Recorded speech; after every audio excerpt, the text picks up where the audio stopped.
Aprobado na ng Senado ang panukalang 6.793 trillion pesos na 2026 national budget. Sunod na itong isasalang sa BICAM. Live mula sa Senado, nangunguna sa balita si News 5 Senate Correspondent Mean Los Baños. Mean, bago ko ibato yung tanong ko talaga ay may pakiusap yung mga netizen na huwag ka daw alis sa frame. At ito na yung tanong ko, sigurado bang walang insertions dyan?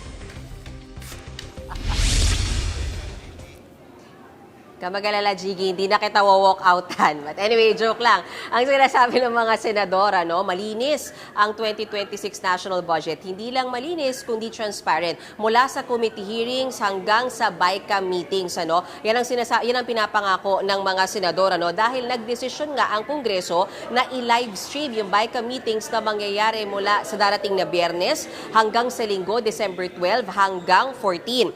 So, ano ba yung BICAM? So sa BICAM, nangyayari dyan, pinag-iisa yung magkaibang bersyon ng Kamara at Senado pagdating sa budget. Jiggy, hindi naman talaga magkaiba yung buong budget, but basically yung mga provisions lang ang pinag-iisa. But nevertheless, Jiggy, matinding debate ang nangyayari dyan sa mga BICAM meetings na yan. Kung matatandaan mo, sa mga nakaraang taon, na-i-issue yung mga BICAM meetings para doon sa mga pang-national budget. Bakit? Kasi naihahabol daw dyan yung mga insertions, particular for example, yung para nga daw doon sa mga flood control projects. Kaya, ang pangako nga ng Senado dyan, talagang ila-live stream, maging naman ng Kamara, bubuksan sa publiko, pwedeng panoorin sa YouTube yung magiging BICAM meetings na yan sa darating na Biyernes hanggang sa Linggo. Kahit pa may ilan di umanong taga-Kamara na inaayawan yung pag-live stream na yan. Pakinggan natin ang bahagi ng pahayag ni Senate President Tito Soto, Jiggy.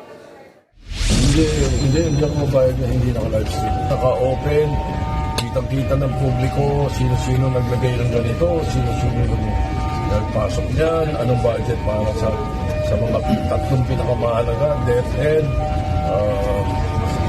DOH, Sir, si President, Agriculture.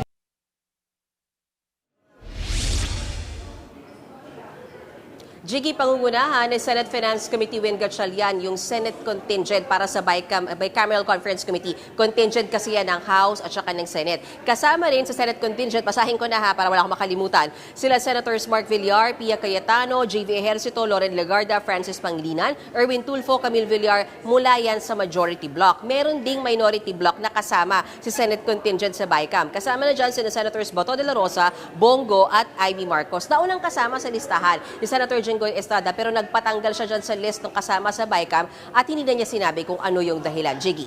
At Mean, kailan posibleng maisabatas ang malinis na 2026 national budget?